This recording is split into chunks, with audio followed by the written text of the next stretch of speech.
Bonsoir à toutes et à tous. Bienvenue à la première sortie de l'émission La clé du bonheur familial pour ce mois d'août 2020.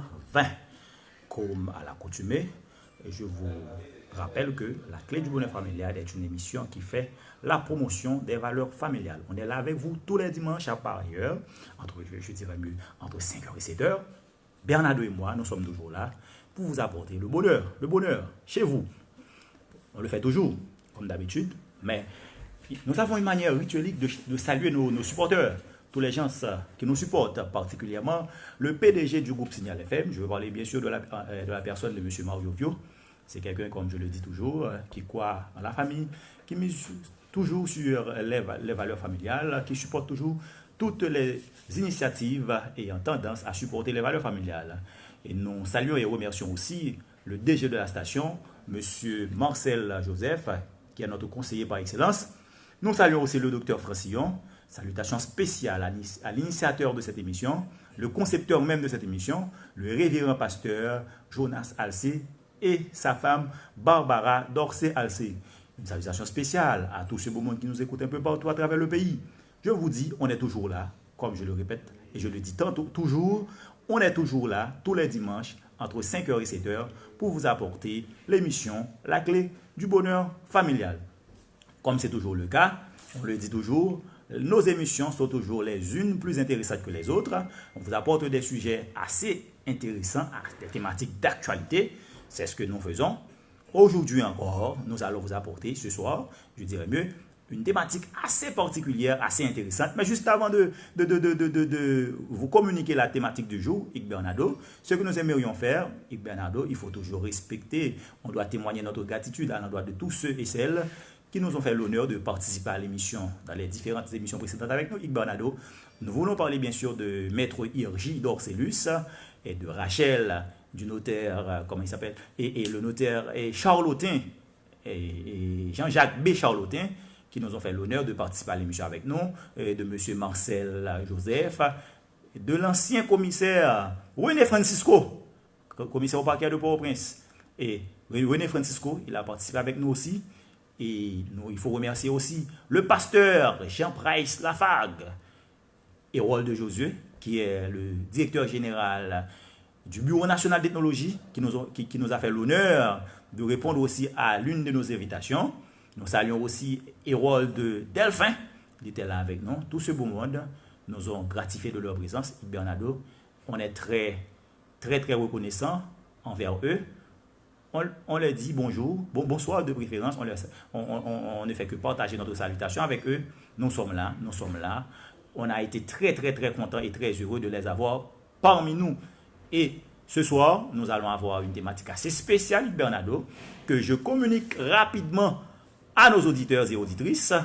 C'est les conflits entre les groupes armés au niveau des quartiers défavorisés, un handicap majeur à l'évolution des cellules familiales haïtiennes. À quelle gestion doit-on s'attendre? Alors, je reprends la thématique. Les conflits entre les groupes armés au niveau des quartiers défavorisés. Un handicap majeur à l'évolution des cellules familiales haïtiennes. À quelle gestion doit-on s'attendre? Nous saluons aussi Maître Harold François, qui est un proche collaborateur, un proche ami de l'émission. Nous saluons aussi Maître Bertin Villation, original de Cadet, Maître Jean-Philippe Volmar, et Maître René Francisco que nous venons de saluer. Nous saluons aussi de manière spéciale l'actuel ministre, il est ministre de la Jeunesse et des Sports, hein. C'est M. Gérard Ronald de Mézard qui nous écoute aussi. On salue ministre de Mézard. On vous dit merci d'avoir compté sur la famille, merci d'avoir misé aussi sur la jeunesse. Alors ce soir, notre invité, c'est M. Eric Kalpas. Avec lui, nous allons élaborer autour du thème les conflits entre les groupes armés au niveau des quartiers défavorisés, un handicap majeur à l'évolution des cellules familiales haïtiennes. À quelle gestion doit-on s'attendre? Nous saluons aussi le maître Gary Aurélien, lui, il est substitut commissaire gouvernement au niveau du parquet de la Croix des Bouquets. Maître Gary, salut. Et puis, nous tenons aussi à saluer Maître Bernard Saint-Ville, qui est le doyen du tribunal de première instance de Port-au-Prince. Nous saluons tout ce beau monde qui nous écoute. Yves Bernardo, juste avant de passer, d'introduire notre invité, et on doit penser à M. Aguila, qui nous chante toujours la chanson fétiche de l'émission, ce que j'appelle hymne à la jeunesse, hymne à la famille, hein, je m'excuse, hymne à la famille. Aguila qui nous chante toujours La vie est belle, c'est son temps. On doit céder la place, on va passer le témoin à Aguila d'Orville qui va nous chanter La vie est belle.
La famille aussi un lieu de partage. Donc il se vaut par ressembler à ses parents, que l'on veut aimer, car comme le dit ce proverbe au sujet de la famille, on reconnaît l'arbre à ses fruits.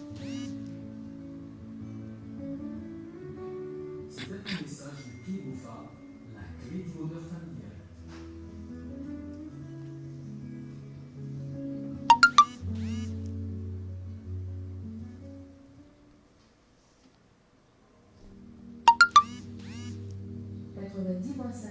Signal.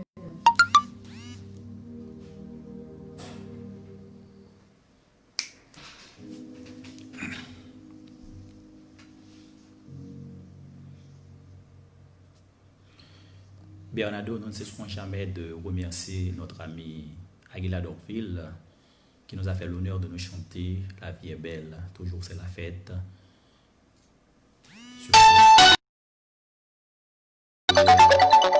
En fils, la vie est belle. Moi-même, j'aime surtout quand il dit je t'aime mamie, je t'aime papi, la vie est belle. C'est l'un des rares artistes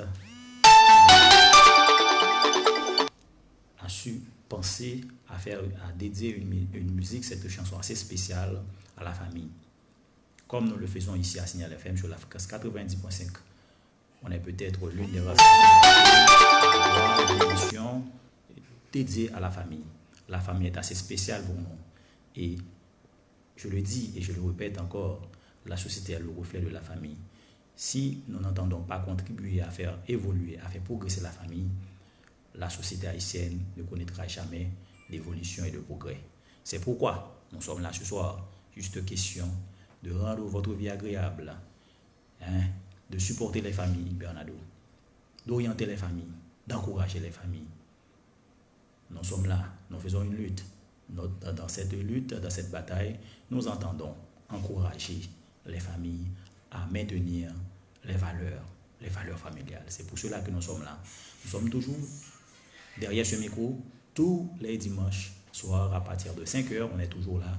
Juste question de faire la promotion des valeurs familiales. Juste avant d'introduire notre invité, Yves Bernardo, nous tenons à saluer tous ceux-là et celles qui nous regardent à travers notre live.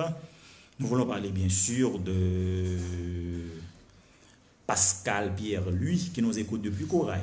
Yves Bernardo, je ne sais pas si tu connais Corail. Corail, c'est dans la Gadance. Il nous écoute de très très loin ici, d'ici. Alors, monsieur Pascal Pierre, lui, vous êtes salué. On vous dit bonsoir. Nous saluons aussi Maître Ambroise Princeton qui nous écoute depuis les États-Unis d'Amérique. On salue aussi notre ami et notre fidèle, notre inconditionnel auditeur. Il est toujours là. Pierre-Richard Francisca, il est toujours là avec nous.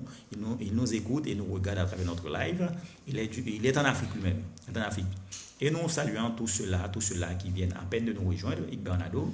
Nous les rappelons qu'ils sont à l'écoute de la fréquence 90.5 Signal FM à l'heure de l'émission La clé du bonheur familial. Rapidement, Yves Bernardo, juste avant d'introduire notre invité, nous tenons à rappeler la thématique du jour, la thématique de ce soir, c'est bien les conflits entre les groupes armés au niveau des quartiers défavorisés, un handicap majeur à l'évolution des cellules familiales haïtiennes. À quelle gestion doit-on s'attendre? Je reprends la thématique, Yves Bernardo. Les conflits entre les groupes armés au niveau des quartiers défavorisés, un handicap majeur à l'évolution des cellules familiales haïtiennes. À quelle gestion doit-on s'attendre? Pour traiter cette thématique avec nous ce soir, nous avons le docteur en gestion de conflit, c'est bien monsieur Eric Kalpas qui est notre invité, à qui nous disons bonsoir et bienvenue à l'émission La clé du bonheur familial. Merci pour l'invitation. Bonsoir à vous ainsi qu'à vos auditeurs et auditrices. Je suis ravi d'être avec vous aujourd'hui. C'est un plaisir, monsieur Eric Kalpas. Rapidement, monsieur Kalpas, pourriez-vous vous présenter pour les auditeurs de Signal FM, particulièrement ceux qui écoutent l'émission La clé du bonheur familial? Bon, je suis originaire de Guadeloupe. Je suis arrivé en Haïti il y a quelques années pour travailler pour une ONG britannique. Et puis, depuis, je suis resté dans divers postes. J'ai travaillé pour des ONG locales, internationales. mais aussi pour les Nations Unies. J'ai fait 4 ans avec la ministère. J'étais dans la section des armements, démantèlement et réinsertion. Donc je travaillais beaucoup sur les groupes armés. Et donc j'ai travaillé les dernières années surtout sur des questions de réduction de violence, de développement communautaire, surtout dans les quartiers précaires de Port-au-Prince. J'ai travaillé aussi dans tout ce qui est suivi, évaluation et gestion de projet. Donc la thématique de conflit, de violence de groupes armés, c'est une thématique que je connais très très bien. J'ai commencé à travailler là-dessus depuis 2003 avec la première étude sur les groupes armés dans le Carrefour-Feuille. Et puis depuis, j'ai travaillé différemment sur cette question. Je suis sociologue de formation, bien sûr. On m'a dit aussi que vous êtes détenteur d'un doctorat. Oui, j'ai fait mes études, mes recherches en aide. J'ai travaillé sur les castes, sur la hiérarchie sociale des intouchables en aide. Pendant 3 ans, j'étais détenteur d'une bourse du ministère des Affaires étrangères française. Ok. Monsieur Kalpast, avec vous, nous allons débattre autour de cette thématique, les conflits entre les groupes armés au niveau des quartiers défavorisés, un handicap majeur à l'évolution des cellules familiales haïtiennes. À quelle gestion doit-on s'attendre? Juste avant d'entrer dans le vif du sujet, et monsieur Kalpast, vous avez une famille? J'ai des gamins. J'ai deux filles, une de 15 ans et une de 9 ans. Deux petites filles qui sont nées en Haïti et qui résident en Haïti actuellement. Vous appartenez à quel type de famille? Famille nucléaire, famille composée? Nucléaire, on va dire. Famille nucléaire. Et ça va pour la famille? Pardon? Est-ce que ça va pour votre famille? Oui, ça, on arrive à très bien fonctionner. On arrive à très bien. En tout cas, les gamins semblent absolument heureux. D'accord, c'est bien. C'est bien. Comme a dit celui qui vient de nous chanter la chanson fétiche, c'est quand l'enfant dit je t'aime maman, je t'aime baby. Oui, absolument. La vie est belle. Absolument. Assurément, votre vie est belle. Absolument. Et le fait d'être invité à l'émission La Clé du Bonheur Familial, votre vie est devenue agréable. Absolument, oui. Agréable. Avec vous, monsieur Eric Kalpast, assurément, nous allons passer 2 heures de causerie intense. Je pense parce que c'est un sujet qui me passionne beaucoup et c'est un sujet, je trouve, qui est d'actualité. En plus, la question de conflits armés dans les quartiers précaires. Et c'est un sujet sur lequel j'ai travaillé très récemment parce que avec une équipe et d'une firme locale, nous avons terminé une étude sur la violence armée dans plusieurs quartiers de Port-au-Prince, incluant l'Artibonite. Okay. On a commencé en novembre 2019, on a délivré le résultat final en avril 2020, donc très récemment. Bon, comme on appelle les professionnels toujours par leur nom de famille, le nom de famille c'est Kalpast. Oui, ok, Kalpast. Monsieur Kalpast. Bon, nous autres ici, au niveau de cette émission, nous avons une approche pédagogique. Okay. On essaie de voir d'abord les concepts. D'accord? Quand on parle de conflit, qu'est-ce que cela sous-entend selon vous? Généralement, lorsqu'on parle de conflit, c'est souvent... Alors, il y a plusieurs types de définitions du conflit, mais lorsqu'on parle de conflit, à la base, la manière la plus simple de pouvoir définir le terme, c'est un petit peu une mésentente entre 2 personnes. C'est-à-dire, souvent, c'est lorsque 2 personnes n'arrivent pas ont un différend sur un sujet particulier. Ça peut être autour de la propriété de la terre, ça peut être autour de la garde des enfants, par exemple. Ça peut être pour une préférence quelconque. Donc en général, les conflits font partie des relations humaines. Tout endroit où il y a 2 personnes, l'une en face de l'autre, il y a potentiellement du conflit. Donc le conflit en soi n'est pas mauvais, c'est un phénomène totalement naturel. Ce qui est mauvais, c'est lorsque le conflit n'arrive pas à être géré et que le conflit évolue vers quelque chose de plus grave, qui peut être la violence physique, qui peut être la manifestation extrême du conflit. Mais le conflit de manière générale, les gamins ont des conflits entre eux, les gamins, entre les parents, il y a des conflits, dans le voisinage, il y a des conflits, donc c'est quelque chose d'un petit peu naturel dans toute relation humaine. Vous qui venez de nous dire que vous avez une certaine expérience avec les groupes armés, mais quand on parle de groupes armés, comment peut-on aider les auditeurs à comprendre ce que c'est qu'un groupe armé? Le phénomène. Alors, il y a plusieurs... Moi, j'utilise le terme de groupe armé dans le sens que c'est un terme qui est neutre. D'accord? C'est des personnes qui ont des armes légales ou illégales. Donc la police, c'est un groupe armé, mais avec des armes légales. Et un créole, dans les quartiers populaires, on parle de base armée. Souvent, vous entendrez le terme de gang, mais je n'utilise pas beaucoup le terme de gang en Haïti parce que c'est une culture très spécifique. Et les gangs se reconnaissent par des signes, ils ont une structure, s'organiser. En Haïti, j'utilise plus le terme de base armée. Et pour être beaucoup plus proche de la langue créole, vous savez, il y a des bases non armées, base Clérin, base Dobino, il y a base littérature, et il y a une base armée tout.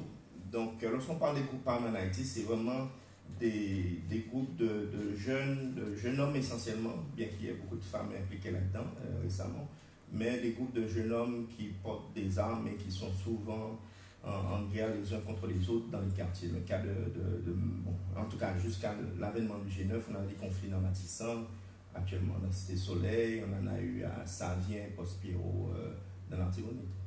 Quand on parle, surtout,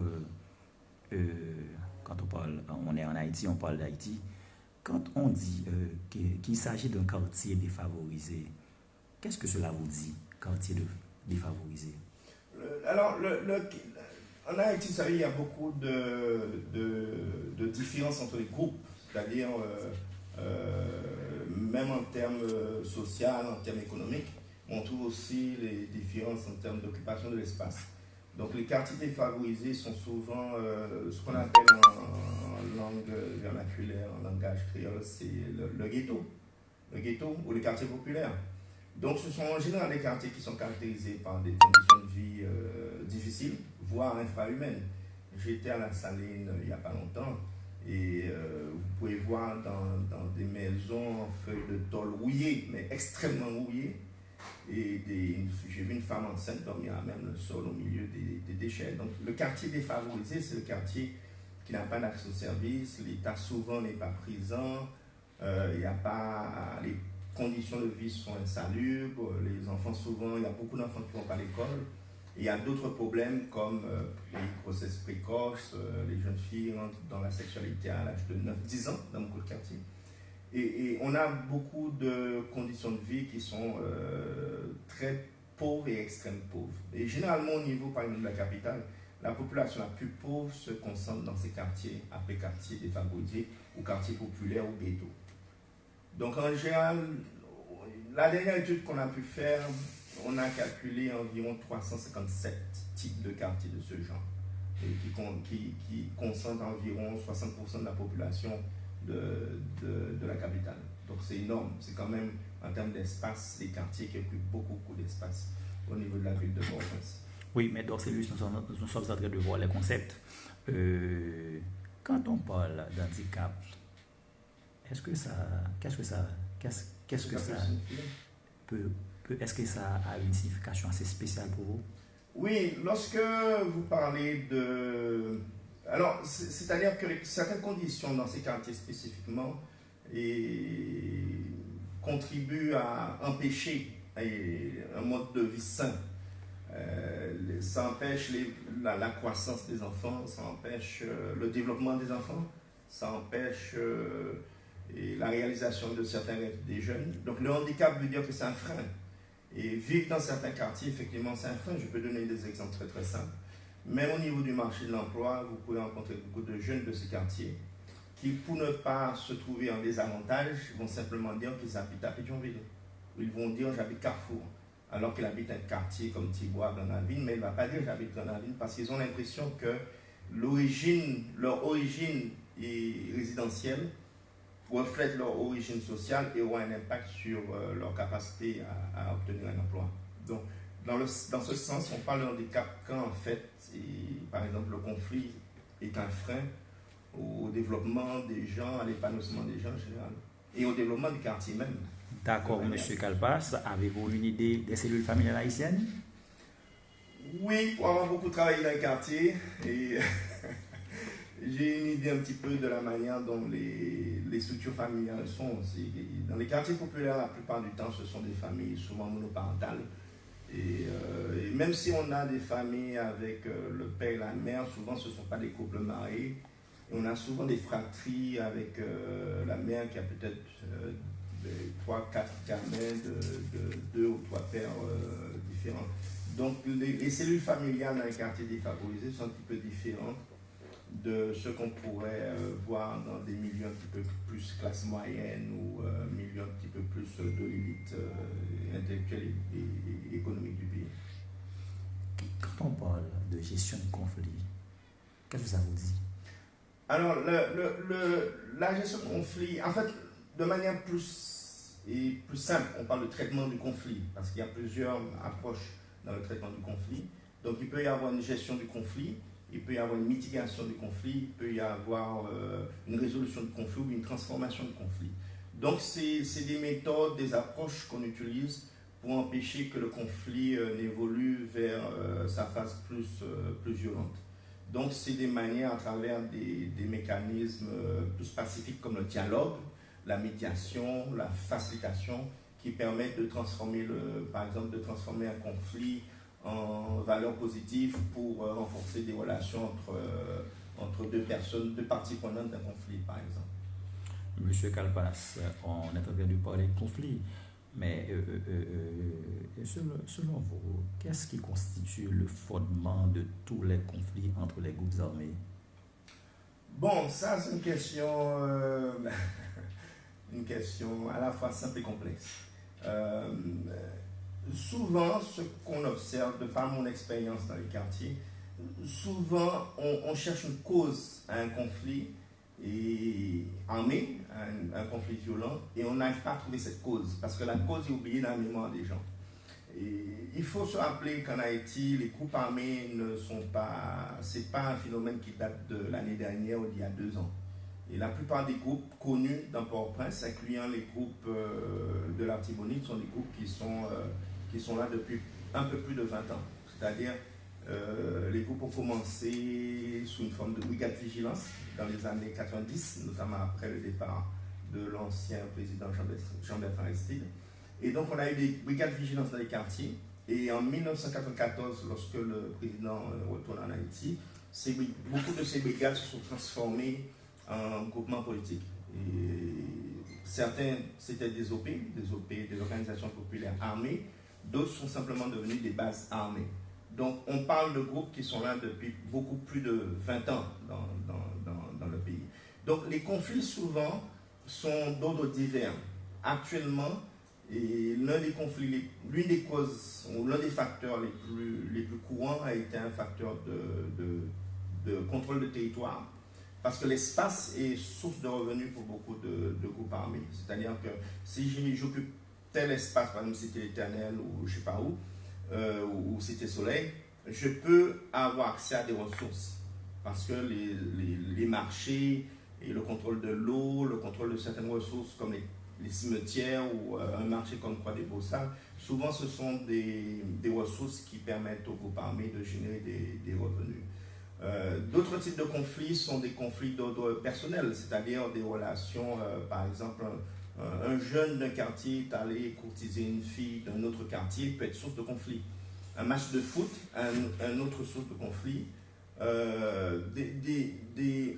Dans le cas de Grand-Ravine et par exemple Thibois, dans le temps, et souvent le conflit était dû au fait que le groupe de Grand-Ravine est un groupe puissant, depuis sous son premier leader Féfé, et c'est un groupe qui avait une tendance à monopoliser tout l'espace et à un petit peu opprimer les plus jeunes, ceux qui venaient des autres quartiers. Et donc dans les années 2004, lorsque le président partit en exil, effectivement le groupe de Thibois a donc à travers son nouveau leadership, le leadership de l'époque a pris un petit peu, s'est mis en face de Grand-Ravine pour en fait éviter que Grand-Ravine n'opprime en fait les jeunes de Thibois. Donc les conflits sont de sources diverses. Il y a beaucoup de facteurs qui expliquent les conflits. Et en fait, il faut voir selon les quartiers. À Matissan, Cité Soleil, ça vient, c'est des facteurs qui sont complètement différents selon les contextes. Et l'histoire aussi de chaque groupe. Monsieur Kalpas, vous qui travaillez dans le milieu avec surtout les gars, j'enlève le mot avec les groupes armés. Les groupes armés et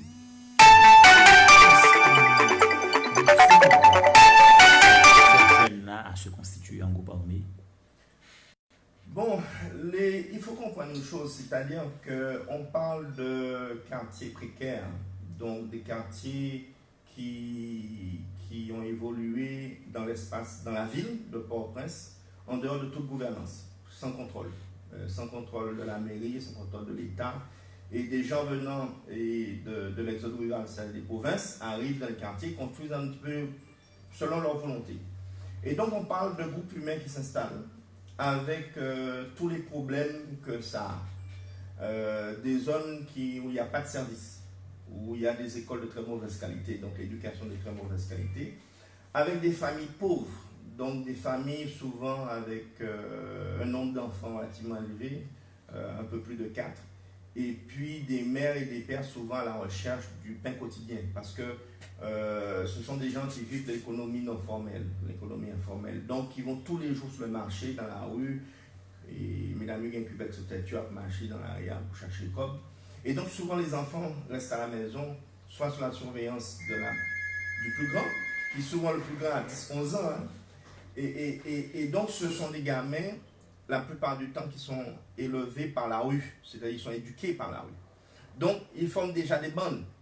Et du coup, souvent les modèles que les enfants ont, ce sont des modèles que représente le chef de la base, le chef du groupe armé.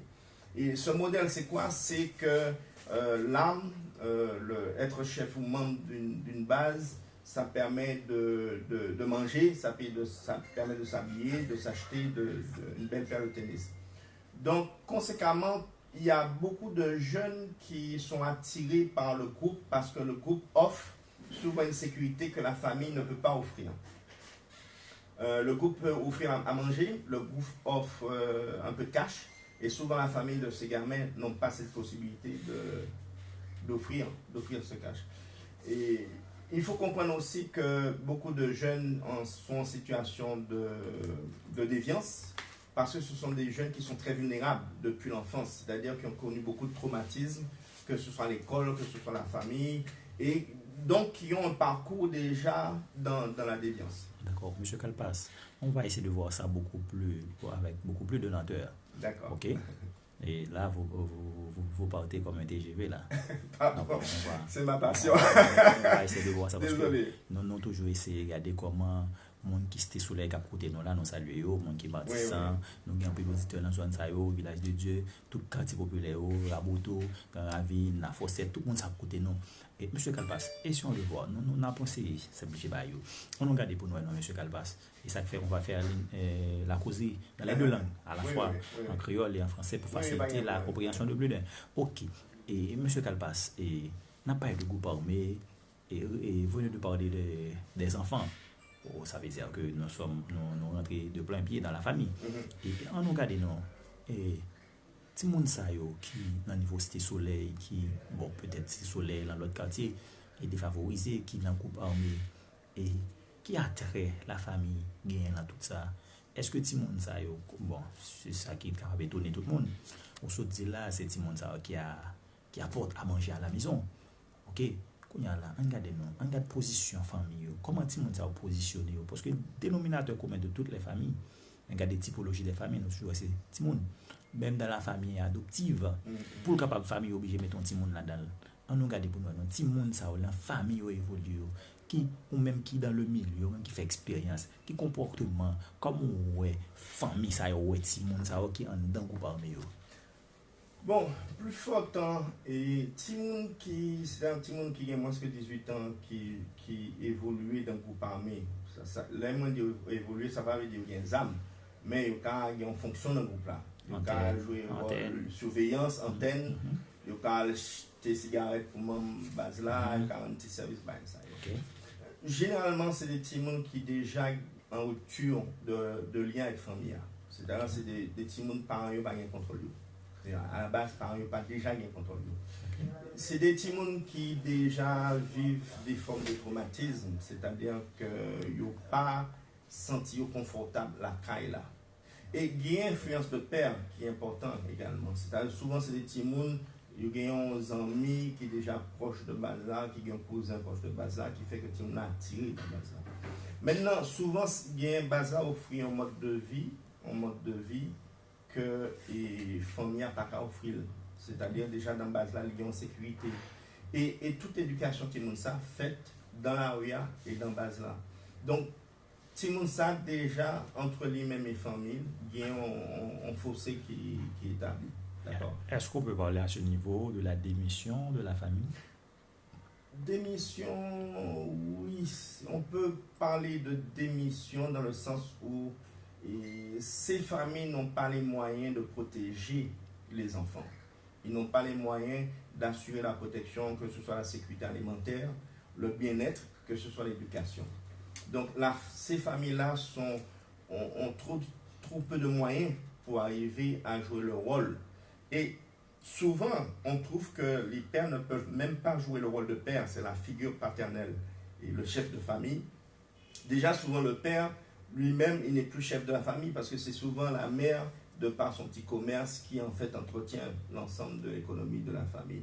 Donc, le garçonnet, si c'est un petit garçon, a déjà pas le père n'est pas déjà un modèle pour lui, c'est plus un anti-modèle qu'un modèle à suivre. Donc tous les gamins cherchent un modèle. Donc il va chercher le modèle où ça? Dehors. Donc ça sera dans la base, dans le groupe d'amis, ça sera quelqu'un d'autre que de la famille. Est-ce que l'enfant, dans ces milieux, laisse définitivement la famille pour aller se réfugier dans la base? Non, pas forcément. L'enfant demeure, certains demeurent encore dans la famille, surtout les enfants. Les mineurs demeurent dans la famille. Vous pouvez le voir lorsqu'ils ont 15-16 ans, ils peuvent prendre un petit peu leur autonomie, ils partagent une chambre avec un autre jeune de leur âge ou peut-être plus grand. Et donc ils quittent pas définitivement la famille. Déjà, beaucoup d'entre eux peuvent contribuer à l'économie de la famille avec un peu à manger. Mais c'est sûr qu'ils n'évoluent pas sous les regards de le père ou leur maman. Non, parce que déjà si la mère quitte le foyer à 6 heures pour aller sur le marché, elle n'a déjà pas de contrôle. Quand elle rentre le soir, et si elle a une fille aînée, c'est la fille aînée qui va s'occuper de la nourriture si elle a laissé quelque chose, ou c'est quand elle va rentrer à 3 heures qu'ils vont faire manger. Souvent la mère est lessivée. Ensuite, les mères ont beaucoup plus de charges que le père. Le père rentre le soir, il va se baigner, il va peut-être dans la rue boire une bière ou du clairin ou jouer au domino. Mais la mère, le soir, devra s'occuper de la maison, gérer les enfants avec le peu de temps qu'elle a. Donc, les parents déjà sont à la fois fatigués et surchargés. Ils n'ont pas gain de temps. Ils ont bouqué. Après une journée dans la rue, ils rentrent la caou. Si ils fait des autres, souvent, parents répondent par la violence, c'est-à-dire souvent par les armes d'éducation, c'est coups dans la tête, coups dans le dos, coups de bâton, et ça y est là. Donc, Timoun ça levé déjà dans la violence. Donc, Timoun là qui allait joindre une base là, par exemple, violence là par un bagage, il n'est pas connu, parce que dans la famille, déjà, il est traumatisé par une expérience de violence. Ok. Mais il y a une façon que vous parlez, d'après observation, pas véritablement une absence d'autorité parentale. Si vous dites que Jean-Maman papa le coup son forme d'autorité, oui, dans ce sens. Mais ça ne veut pas dire qu'il y a un contrôle sur le comportement, attitude de Timoun. Au contraire, et Timoun à 10-11 ans ou un peu Timoun déjà presque immunisé contre bâton. C'est-à-dire, malgré papa ne dit pas marcher dans la rue, il va continuer à marcher. Parce que quoi, par le presque un bagage qui rentre dans l'expérience, dans la vision, dans l'habitude. Il vient habitué à la violence là. Donc, les violences là, quoi, pas même en sanction pour lui encore, dans ce sens. Okay. Nous avons tenu à insister sur le comportement des enfants et les responsables de famille parce que c'est une émission à caractère familial. Absolument. Mais nous sommes particulièrement intéressés de savoir quelles sont les véritables origines des conflits entre les groupes armés au niveau de certains quartiers populaires, quartiers défavorisés, je dirais. Bon, aujourd'hui, jusqu'à récemment, beaucoup de conflits étaient des conflits d'ordre territoriaux. Souvent, dans certains cas comme Matissan, c'était des conflits par rapport à des différences des choix que certains groupes armés font. Par exemple, tous les groupes armés n'ont pas la même philosophie. Les gens ne se rendent pas compte, mais toutes les bases armées n'ont pas la même philosophie. Certains groupes génèrent leurs revenus parce qu'ils ont un patron. D'autres génèrent des revenus parce qu'ils ont une source de revenus comme un marché, comme la Poids des Bossales ou marché qui sont du côté de Port-à-Organe, ils ont cette source de revenus. D'autres n'ont pas cette source de revenus. Donc, ils iront dans des activités de détournement de camions, de vol, etc. Maintenant, il y a des groupes armés, des chefs qui refusent ce genre d'activité criminelle. Et donc, qui peuvent attaquer notre base simplement parce que la base adverse est très versée dans des actes criminels de détournement. Donc, il peut y avoir aussi, l'un des facteurs, c'est des différences de vision entre chefs de groupes armés. Alors, si je comprends bien, M. Kalpas, ou même qui sont spécialistes qui sur le terrain, de par votre expérience, ou se dit non que, bon, t'as aidé nous comprendre, mais fait nous comprendre que c'est pas tout groupe armé qui utilise violence comme moyen pour aboutir avec objectif. Non, c'est pas tout. C'est-à-dire que violence là, ils ont fait évident le gain des groupes armés. D'accord, il y en a en face l'autre. Mais c'est pas tout qui ressorti de violence là pour vivre. Il y a qui simplement utiliser, par exemple, on taxe à la sécurité dans le marché, dans le marché payer pour ça. Et il ne faut pas croire que les machines sont simplement victimes de payer parce qu'ils sont forcés de payer. Et en l'absence d'un corps de police qui est en sécurité, c'est sûr que ces bases-là de sécurité, ils préfèrent pour protéger bien, ils payer en plus pour assurer la sécurité. Donc, ce n'est pas toute base qui dans kidnapping ou dans vol, ou etc. Ce n'est pas tout pas comme ça. Il y a un qui est là-dedans, il y a un qui n'est pas là-dedans. Et souvent, groupe qui pas là-dedans, qui a opposé groupe qui là-dedans, parce que justement, il n'y a pas voulu type d'activité ça sur le territoire que vous contrôlez. Est-ce qu'on ne peut pas choisir de dire qu'il pourrait s'agir d'un type d'harcèlement pour les marchands? C'est une manière de voir, mais il faut replacer ça dans son contexte. Si tu as un état de droit, ça veut dire état de droit, son état qui baille sécurité à tous les citoyens. Côté l'irrité. La police est là, la police est présente, il y a une justice qui fonctionne, le monde fait un crime, il est en prison, etc. Mais lorsque pas un état de droit, et que sécurité, c'est une des barrières que tout le monde recherche. La preuve étant qu'en pile l'agence de sécurité fleurit les 20 dernières années parce que c'est une ressource très importante, c'est un besoin très important. Donc, dans le quartier populaire, marchand besoin de sécurité tant que tout le monde. Qui ça y fait? En pile base armée, il y a des rôles c'est d'assurer sécurité dans le quartier, non seulement contre vol, petits voleurs, contre viol.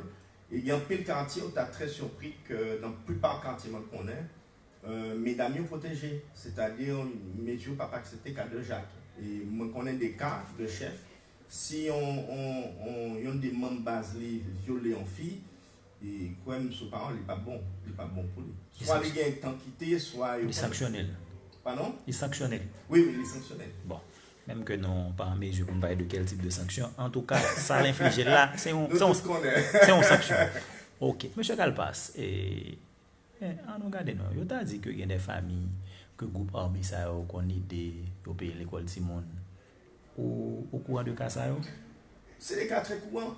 Le groupe armé a une fonction sociale. Alors souvent, nous disons, oui, nous justifions le groupe armé parce que nous disons que c'est des agents de développement. C'est un fait. C'est un fait. Yo paye l'enterrement, yo paye mariage, yo paye l'école, yo paye manger, petit grand monde, les gens fait, yo paye petit cash, peut-être il pas en pile, mais yo fait, d'accord? C'est la réalité, yo gagne un rôle social dans le quartier, dans le quartier, yo paye sécurité tout, c'est-à-dire il y a des quartiers où nous sentons plus en sécurité dans le quartier que en dehors de quartier.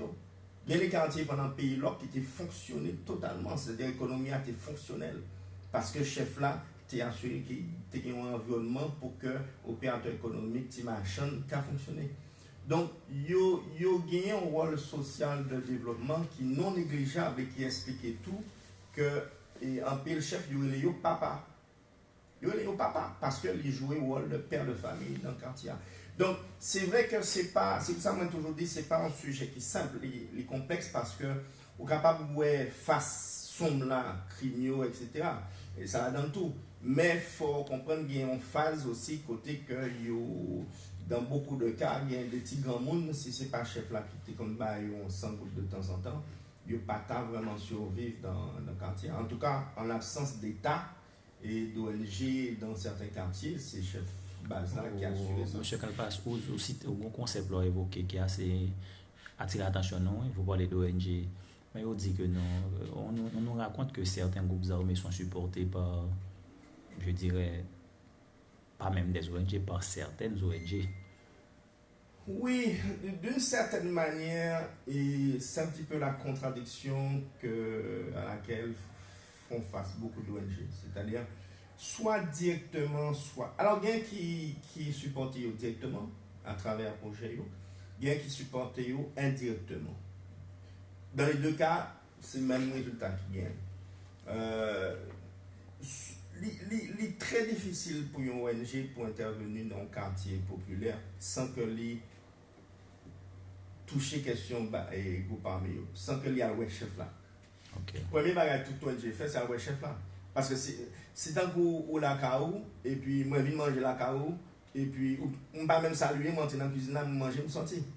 Faut moins d'abord demander autorisation, d'accord? Et c'est le même principe là dans le quartier. Il y a des ONG qui pas fait selon type de programme. Il y a des ONG qui travaillent dans la question santé, sont l'autre bagaille par rapport à ONG qui travaillent dans la question, par contre, la question business par exemple. Okay.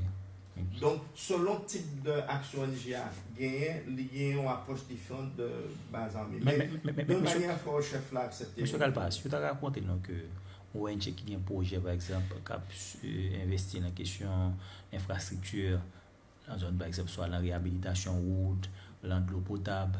Tu as dit que matériaux pour faire route, il faut construire pour chef groupe là avant pour avoir autorisation pour fonctionner dans la zone là.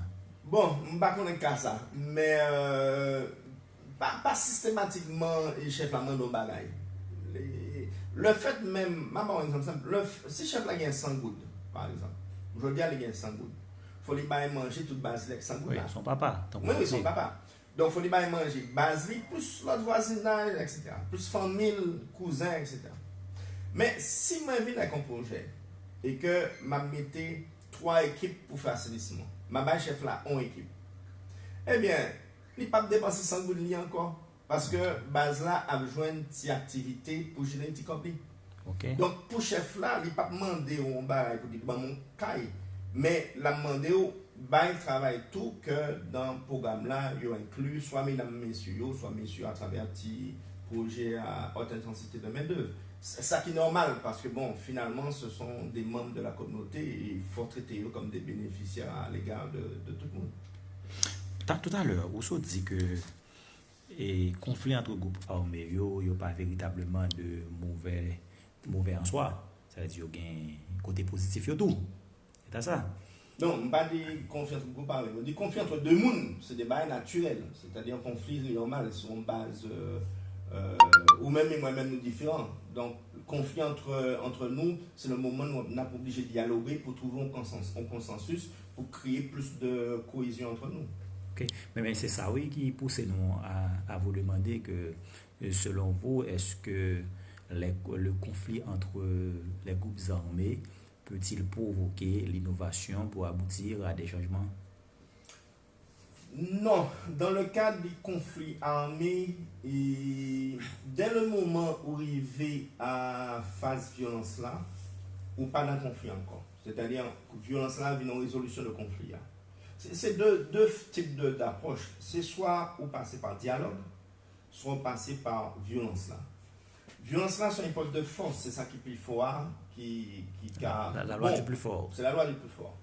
Maintenant, la violence a un impact très négatif sur la stabilité des communautés, et sur les familles, et sur les enfants, sur l'école, sur l'économie, et sur l'espace.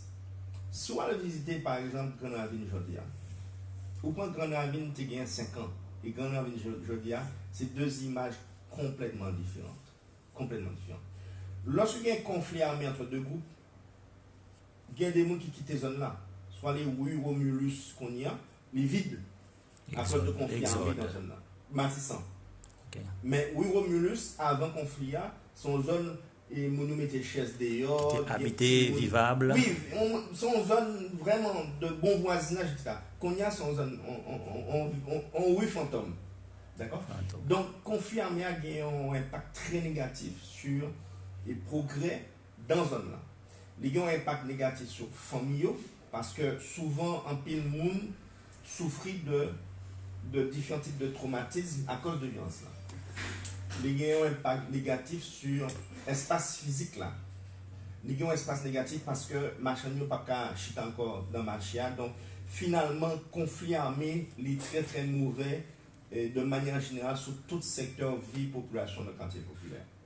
C'est le temps pour moi d'informer à ceux et celles qui viennent tout juste de nous rejoindre, qui sont à l'écoute de la fréquence 90.5 Signal FM, à l'heure de l'émission La Clé du Bonheur Familial. Avec nous ce soir, M. Eric Kalpas. Et nous parlons des conflits entre les groupes armés au niveau des quartiers défavorisés, un handicap majeur à l'évolution des cellules familiales haïtiennes. À quelle gestion doit-on s'attendre? Juste avant de continuer avec cette causerie, Bernardo, le temps pour nous dessouffler un peu. On va observer une courte pause. On vous revient tout de suite après.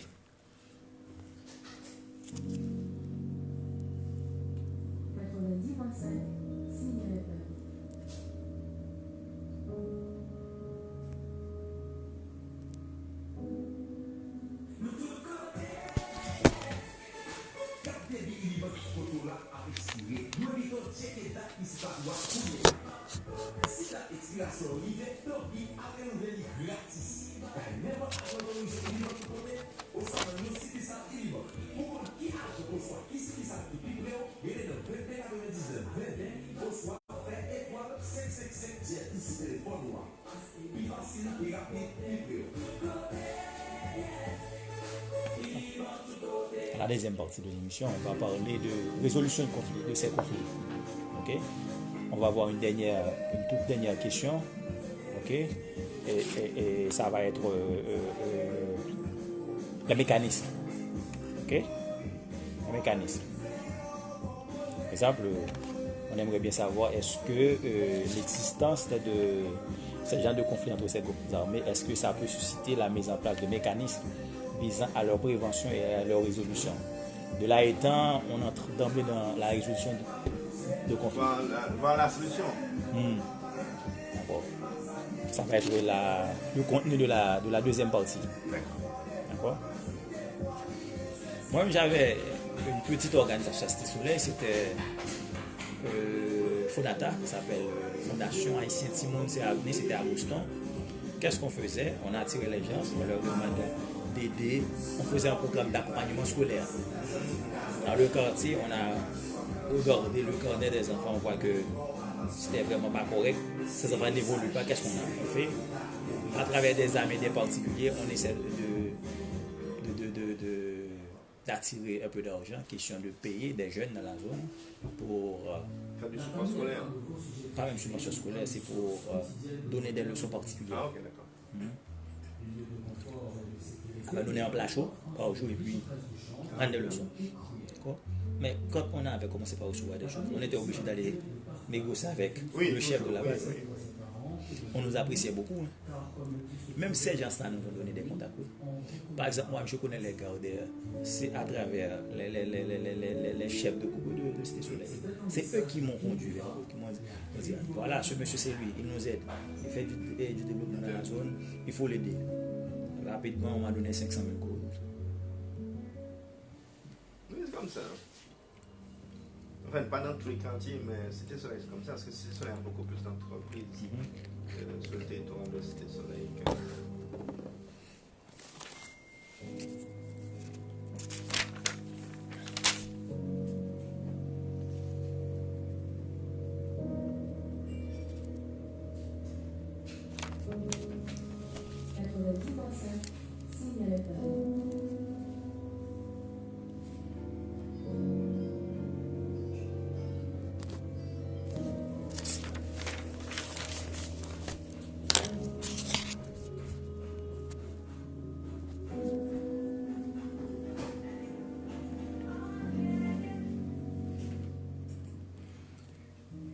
De retour après la pause, nous sommes pratiquement à la dernière partie, à la deuxième partie de l'émission, la clé du bonheur familial pour ce dimanche 2 août 2020. Et nous traitons ensemble la thématique les conflits entre les groupes armés au niveau des quartiers défavorisés, un handicap majeur à l'évolution des cellules familiales haïtiennes. À quelle gestion doit-on s'attendre? Avec nous pour traiter cette thématique, c'est bien monsieur Eric Kalpas qui est un spécialiste en la matière et qui travaille aussi sur le terrain. Okay. Nous avons déjà vu pas mal de points avec lui. Et maintenant, nous sommes arrivés à la deuxième partie de l'émission. À cette deuxième partie, nous allons essayer de fleurir avec lui une manière sur laquelle on peut résoudre ces genres de conflits. Alors, on va parler de résolution de conflits. Tout juste avant de parler de résolution de conflits, nous aimerions demander, et comme c'est un constat qu'on fait, on constate qu'il y a une certaine prolifération des conflits entre les groupes armés et au niveau des quartiers défavorisés, n'est-ce pas, M. Kalpas? Depuis 2 mois, on n'a pas ce genre de conflit. Ça a beaucoup diminué depuis 2 mois.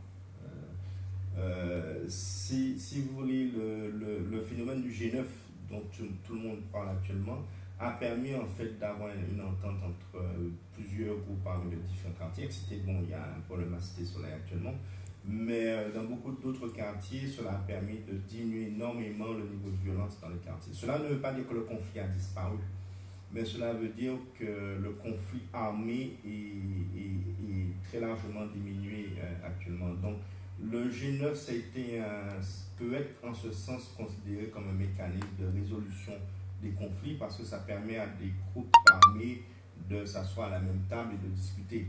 Maintenant, ça peut être aussi une source de conflit parce qu'à Cité Soleil, bon, actuellement, il y a un conflit qui oppose deux partis, les membres proches du G9 et l'autre pas proche du G9. Donc, ça peut être aussi, dans certains cas très spécifiques, une source de conflit.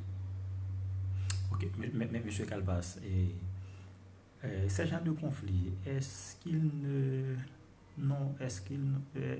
n'arrivent pas à susciter la mise en place de mécanismes visant à leur prévention et à leur résolution? Oui. La plupart du temps, il y a au niveau des communautés des leaders, des notables, des organisations communautaires qui essaient d'intervenir pour éviter justement que les conflits n'aillent jusqu'à la violence. Donc, il y a des mécanismes internes, il y a des structures qui ont été formées en gestion de conflits, en médiation, et donc qui opèrent sur le terrain dans différents quartiers. Mécanismes internes, M. Kalpas, ça veut dire quoi?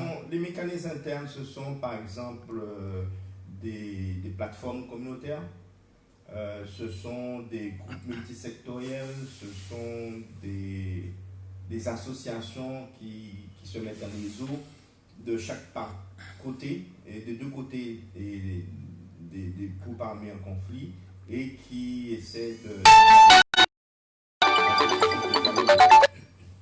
Donc il y a eu de nombreuses expériences. Par exemple à Chalon, il y a eu une expérience de cercle de médiation l'année dernière pour essayer de réduire le niveau de violence entre deux groupes politiques opposés, l'un du PHTK, l'un de Tendance Lavalas.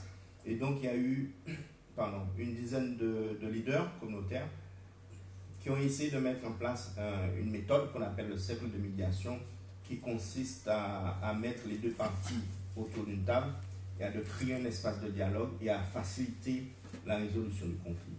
Donc il y a dans différentes zones des initiatives un petit peu différentes. Dans d'autres zones, ce sont des notables, simplement, qui prennent la décision d'approcher les parties en conflit pour essayer de trouver une solution. Dans la plupart des cas, et jusqu'à présent, on a eu des modèles de résolution temporaires, c'est-à-dire l'idée de 1 an, 2 ans, 3 ans.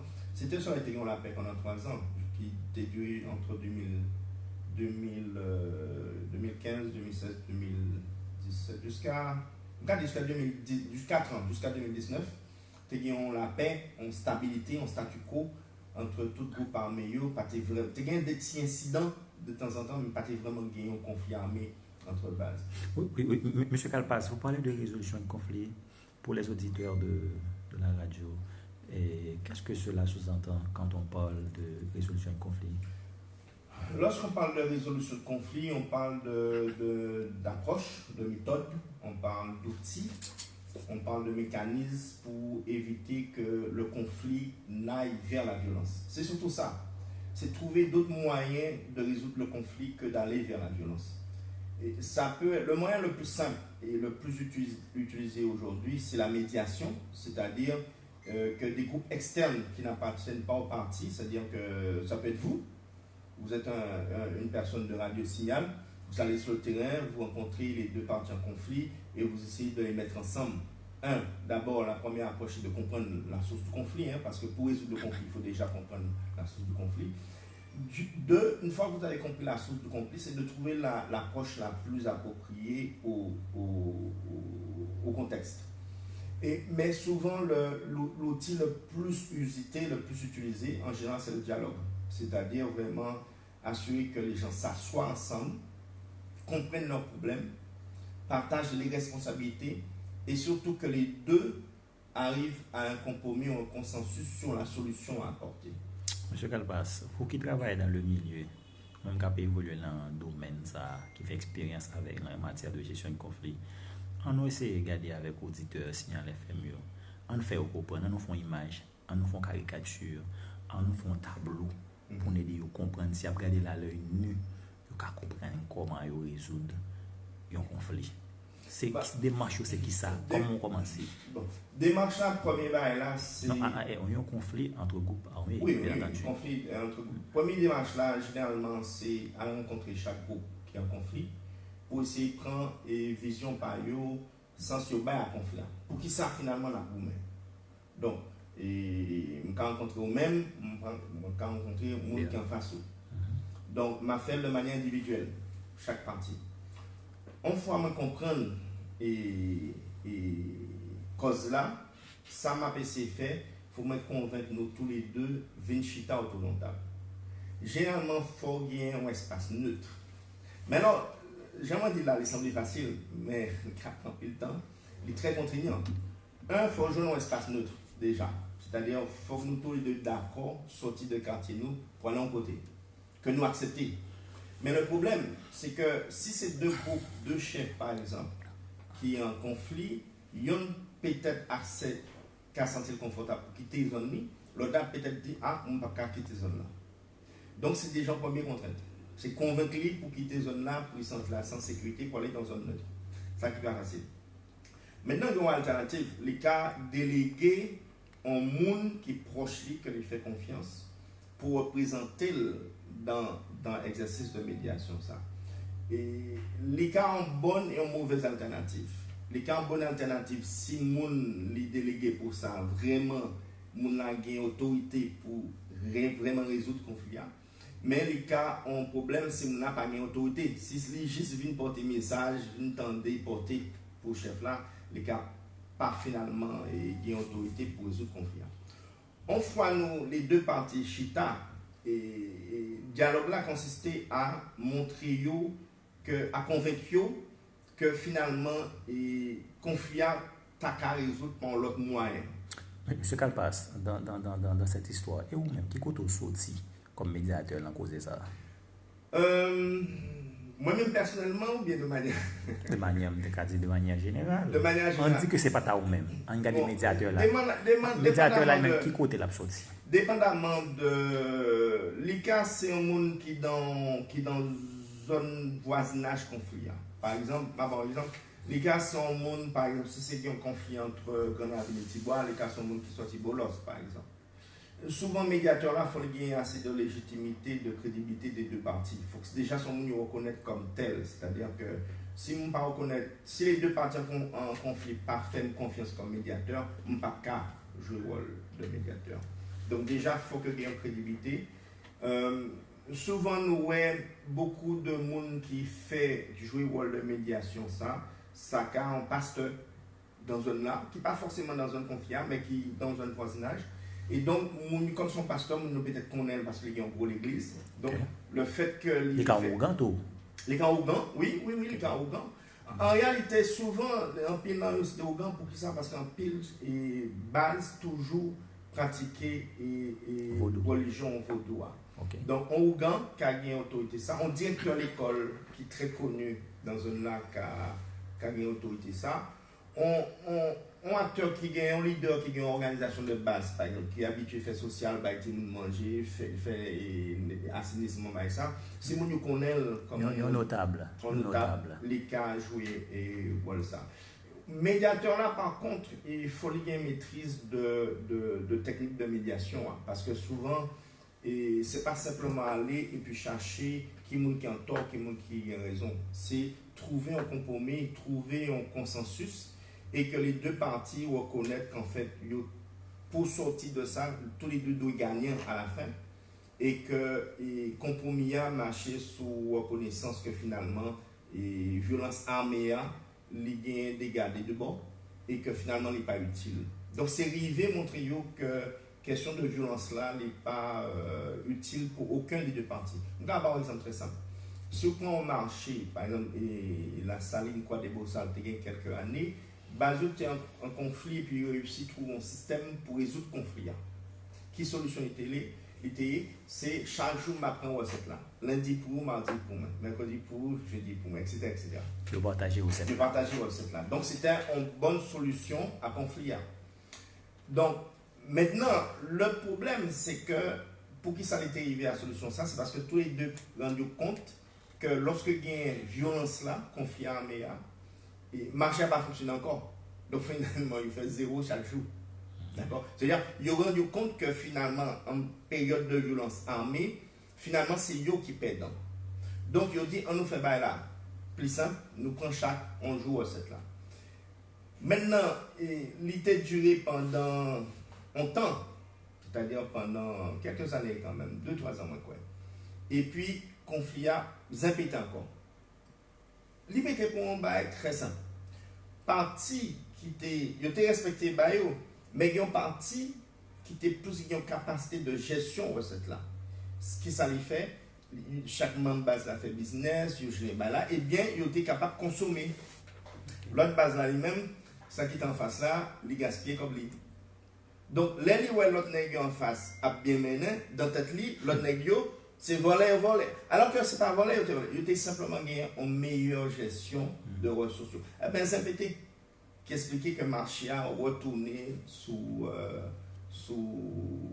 diminuer ressources, etc., et que deux bases étaient en conflit.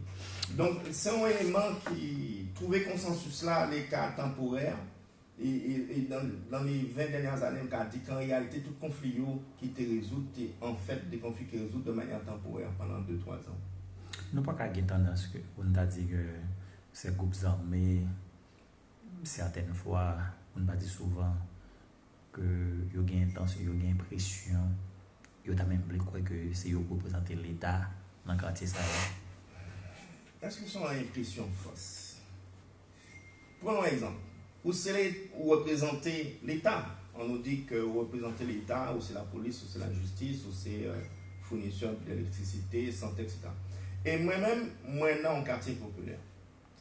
Bon, là, il y a un problème. Ou pas venir là quand même. Juge de paix pas entrer. La police pas entrer. Qui est-ce qui a géré le problème là? Chef de base là.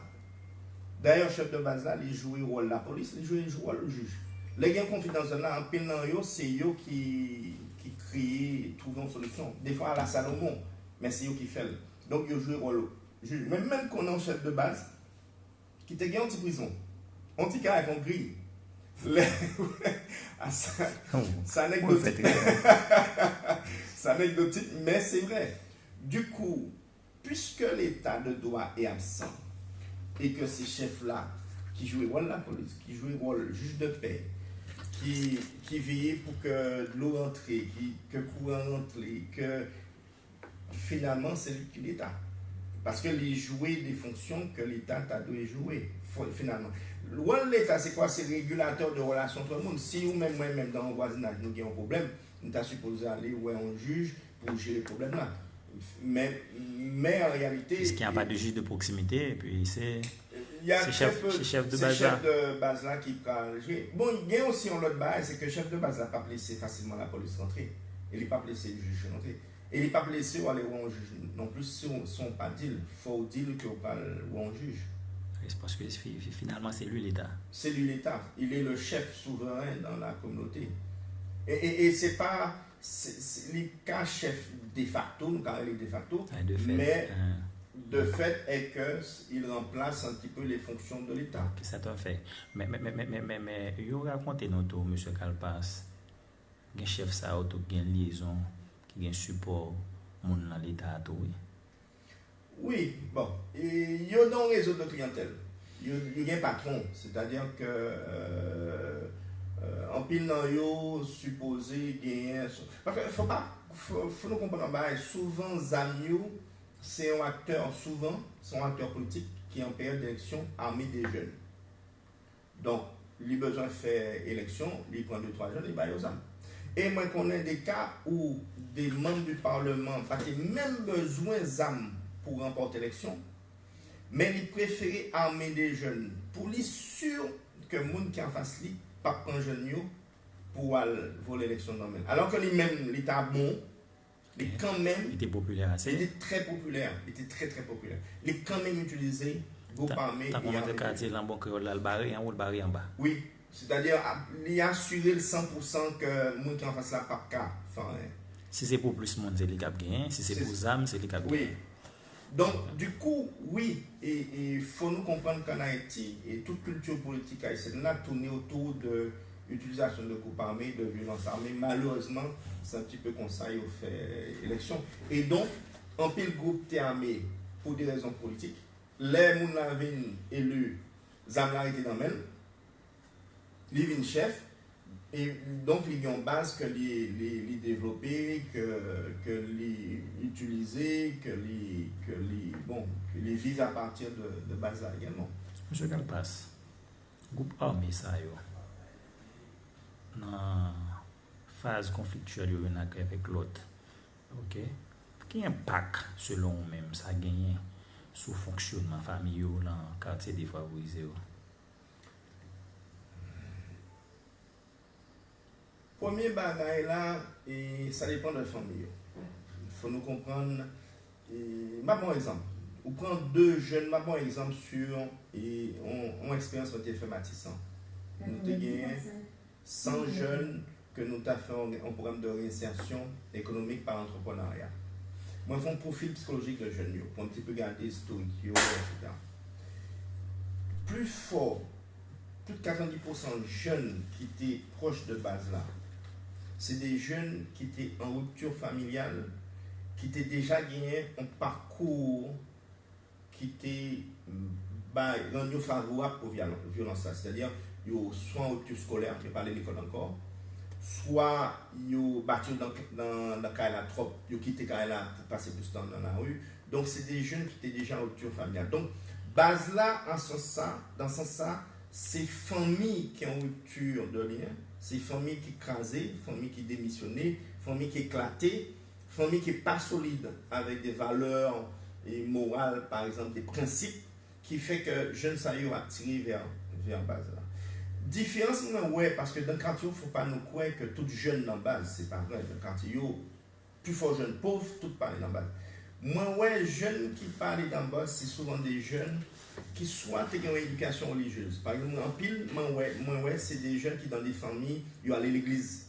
Le fait qu'ils allent à l'église, ils participent dans l'activité jeune l'église, moi, il y a un impact positif sur le comportement, attitude jeune ça. Même s'il est dans la misère, il n'est pas parfait.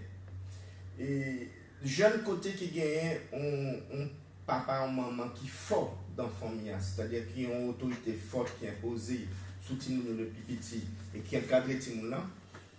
Jeunes ça yo pas gagné, pas entrer vraiment dans l'activité de violence là, mais en même temps, base là a un impact sur l'économie famille, parce que lorsque les deux bases ont aboumé, c'est-à-dire qu'il y a quand même un impact direct sur la famille. Maintenant, les familles qui ont une petite fille, par exemple, qui est éduquée, souvent ils sont sentis fragilisés par présence base armée, parce que c'est quand même en culture masculine très forte, et on connaît, il y a des armes, messieurs, souvent il n'y a pas une seule compagne, et donc, familles qui essayaient de lever Timounio dans des conditions pareilles, il y a en pile et difficultés. Donc, pour famille, souvent, il y a un risque énorme à l'éducation des enfants. Au cas où une famille qui a 4 petits, au cas où 3, il y a 15 mais il y a un qui ont déjà envie d'entrer en bas, oui, les dévier.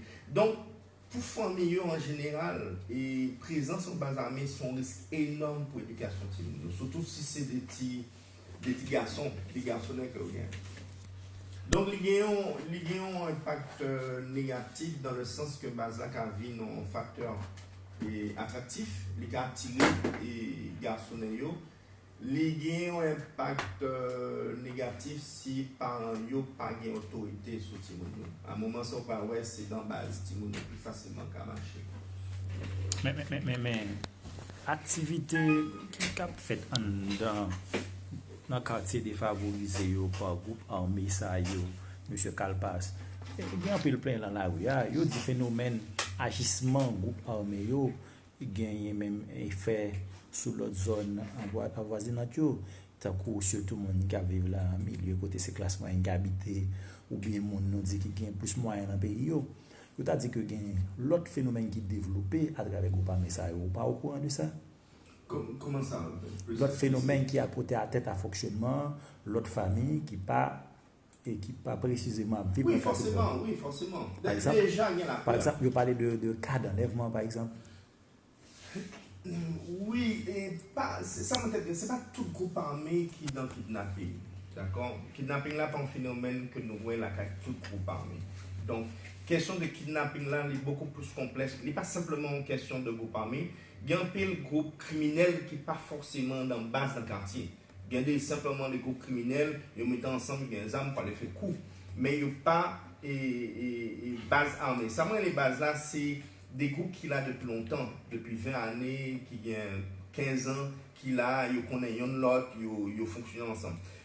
Dans le cas de délinquance juvénile, par exemple, ou de groupes criminels, c'est souvent des gens qui déjà des voleurs, des criminels, des assassins qui mettent ensemble et puis elles font coup. Mais il n'y a pas une base communautaire. Il n'y a pas souvent ancré dans la communauté.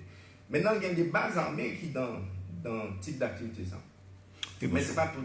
Parce que vous parlez même dit que il y a des gens qui ont enlevé dans quartier côté monde qui ont moyen, c'est dans la zone défavorisée. Oui. Regardez mon mais il y a deux voies. En échange de rançon par Oui, mais il y a deux voies. Il y a souvent, il y a plusieurs cas. Il y a un cas de groupe armé qui fait kidnapping là, qui machine à aller chercher les gens pour faire comme. Ça, c'est un cas. Il y a des cas, c'est même pas le groupe armé qui fait. Son monde, par exemple, vous-même, ou qu'on a tel bail, besoin de faire un com.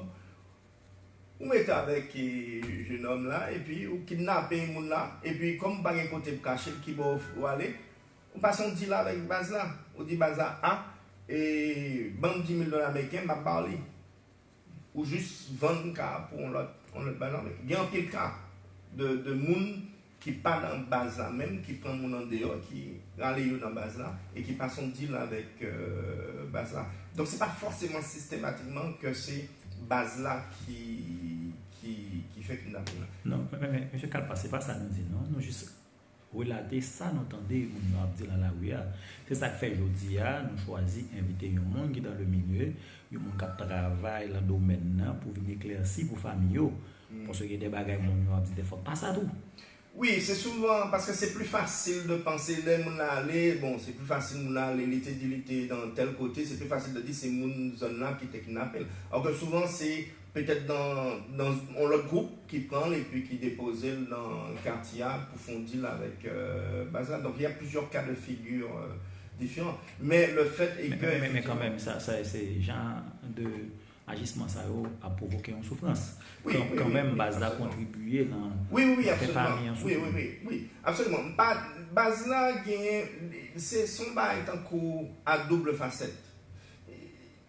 Pour les gens qui sont en dehors de la communauté, et pour moi qui est dedans la communauté, un moment qui est plus difficile, c'est confirmer avec notre base. Parce qu'il y a un risque, lorsque il y a une attaque dans base, échange de tir, caille brûlée, viol collectif, etc., coup de machette, tout ça là-dedans.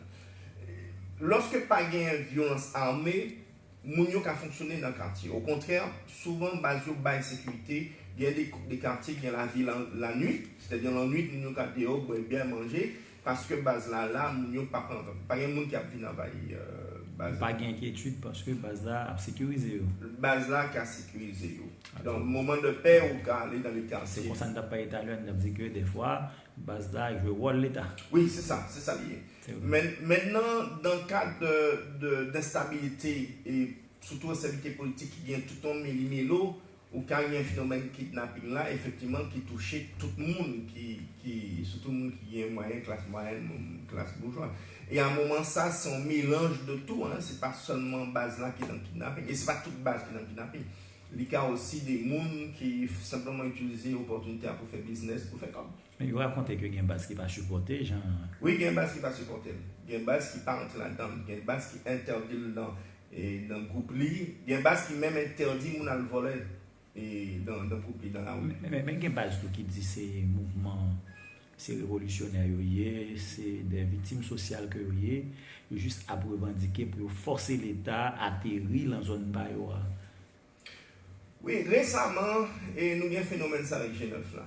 Récemment, c'est narratif que G9 là a, c'est-à-dire que c'est des jeunes garçons, jeunes filles, et c'est comme ça qu'ils ont expliqué G9 là. Vous parlez avec eux déjà?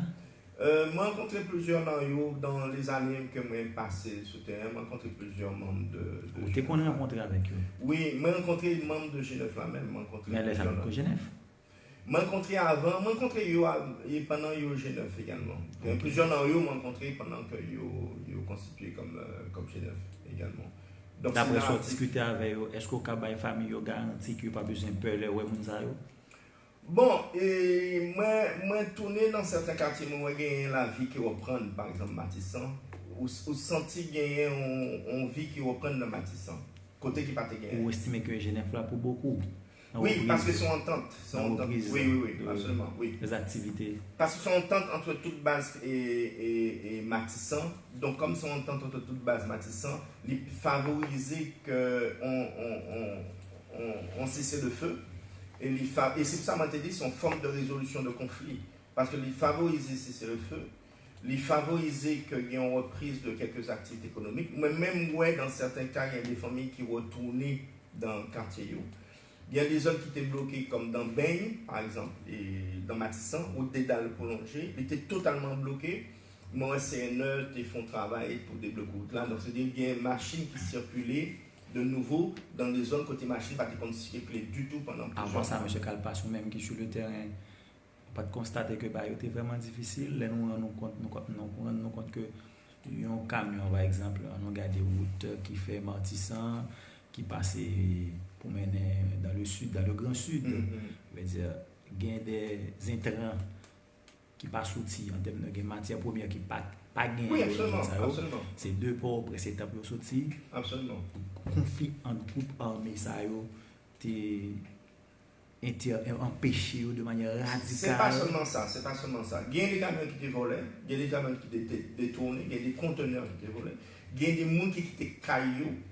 Moi, je connais des gens qui étaient cailloux en couille, et puis base là, simplement en train de apprendre pour aller joindre parce que des besoins d'accord. Donc il y a des gens qui quittent ces zones-là.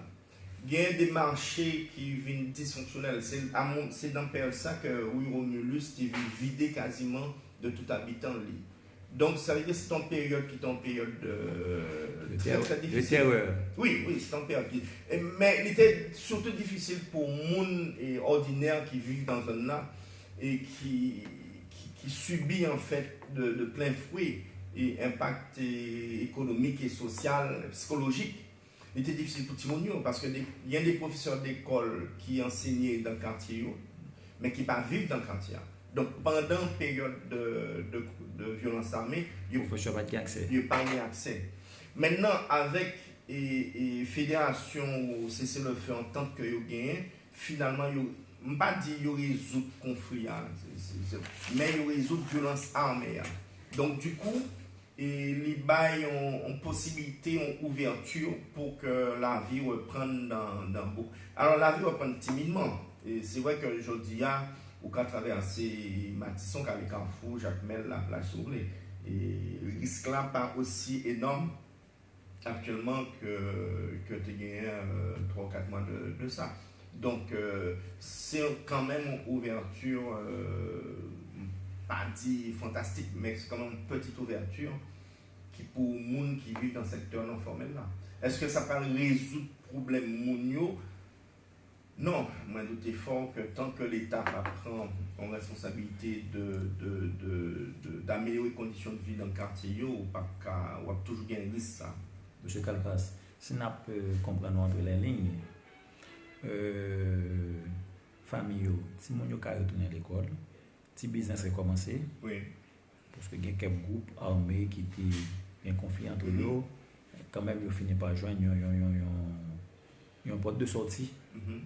Ok, surtout avec le phénomène que les Genève là, qui permet que la vie, un minimum de vie, la vie, nous avons tendance que la vie veut reprendre dans zone ça. Mais pour famille ça qui a souffert de tout harcèlement ça, de tout qui victime de toute acte barbarie ça nous dit là, vous pensez la facile psychologiquement pour famille ça reprendre confiance dans le milieu ça? Non, pas du tout.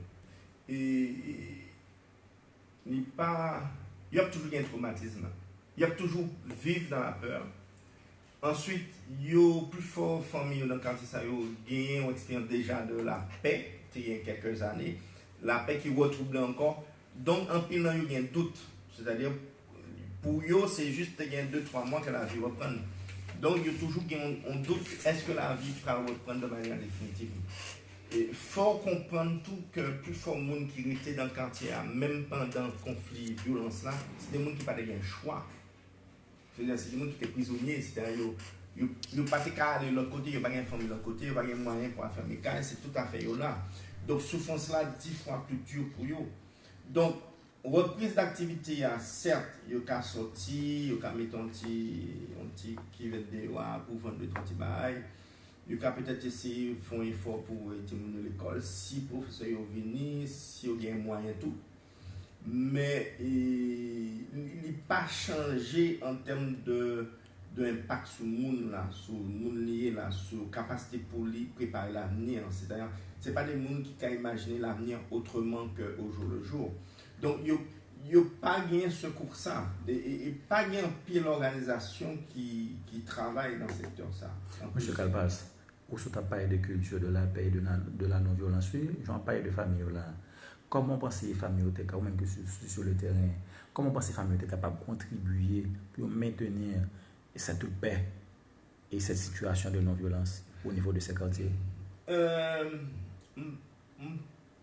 Pas qu'à dire que les familles, même aujourd'hui, ont des moyens pour ça. Je vais dire plutôt, est-ce qu'il y a des ressources dans le leadership local qui permettent d'encadrer les familles? Lorsqu'on parle d'une famille qui est extrêmement pauvre, c'est des familles qui n'ont rien. C'est-à-dire, ils ne sont pas pauvres encore. Ils ont moins que $1 pour vivre. Donc, c'est-à-dire que c'est des gens vraiment dans des situations extrêmement misérables. Très, très, très misérables. Maintenant, pour arriver à la question de la paix, si vous déjà avez un problème économique, la paix, c'est un bagage qui dans tout. Ça qui dans tout, c'est est-ce qu'elle lever demain matin, elle fait des bouts dans l'arrière. C'est ça qui est priorité. Maintenant, est-ce qu'il y a un leadership local qu'on y a pour consolider la paix? Oui et non. Non, parce que dans beaucoup de communautés, un peu de leader qui était zone là. D'accord? Un peu de leader quitté. Et oui, parce qu'il y a quelques jeunes qui l'ont toujours, que tu as peut-être encadré pour que tu as contribué à renforcer la paix. Oui, il y a là, mais qui monde qui parle encadrer pour bailler les ressources, pour bailler aussi et développer compétences pour vraiment contribuer à la paix dans le quartier. Et dernier élément fondamental, il faut que l'État joue un rôle, c'est-à-dire que je dis à la famille à supporter toute charge de toute bagaille. C'est famille qui paye l'école, c'est famille qui paye la santé, famille chercher manger, famille qui doit gérer la sécurité. Où est l'État? Mais nous, l'État met des CNDDR. Oui, Commission nationale de désarmement, c'est un outil qui est important. C'est un outil qui est important parce que c'est lui qui a une crédibilité, légitimité pour faire ce type de travail. Ça. Maintenant, comme président. Vous parlez avec eux, M. Galpas? Oui, parce que moi, dans le domaine moi souvent discuté avec acteurs qui sont impliqués dans ce type de activité. Ça. Donc, moi, effectivement, rencontré CNDDR là plusieurs fois. Et c'est un outil l'outil le plus crédible aujourd'hui pour traiter de questions de violence dans le quartier. C'est dommage, nous avons tenté de gagner un homme CNDDR là avec nous. Bon, vu l'emploi du temps, bon. Oui, bon, aujourd'hui, il est encore plus occupé qu'avant parce que bon, aujourd'hui, il y a une nécessité pour justement consolider tout ça qui fait là pour réduire au maximum de violence là, surtout au niveau de Port-au-Prince. Bon, au niveau national, mais Port-au-Prince, c'est son aspect fondamental. Oui, c'est le foyer de la violence. Oui, c'est un enjeu fondamental. Mais ou pas penser que famille, à travers l'éducation, la inculquer mon mode de vie capable et peut-être freiner une vague de violence à venir dans c'est ça. Oui, c'est ça que je te dis tout à l'heure. La différence de jeunes entre jeunes qui rentrent dans le bas, jeunes qui ne pas rentrés, c'est souvent regarder jeunes qui ne pas rentrés souvent on racine dans des valeurs souvent religieuses. Donc l'église là joue un petit rôle pour amener certains jeunes, mais il y a aussi dans des valeurs parentales, c'est-à-dire quand les parents sont présents et vraiment protégés, c'est une question de protection.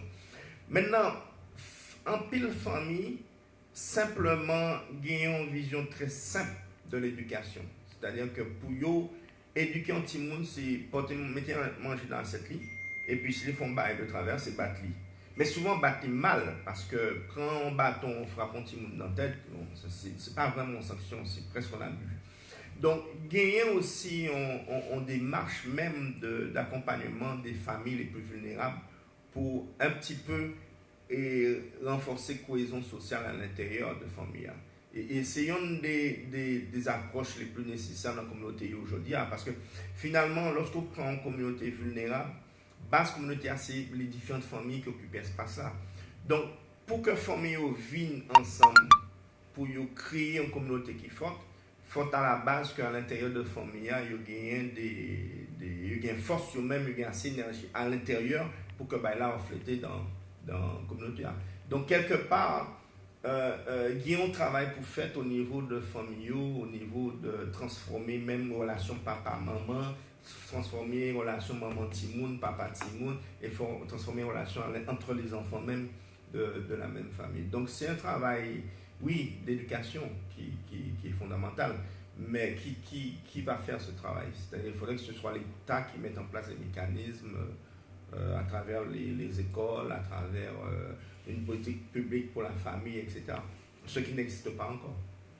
Nous n'avons pas parlé bien entendu, de calme apparent qui vient au niveau de certains quartiers populaires, qui sont d'après vous-même la famille a supposé faire pour aider Kembe Flambeau la paix, ça, calme, ça, qui gagne dans le quartier? Est-ce que la famille a joué un rôle?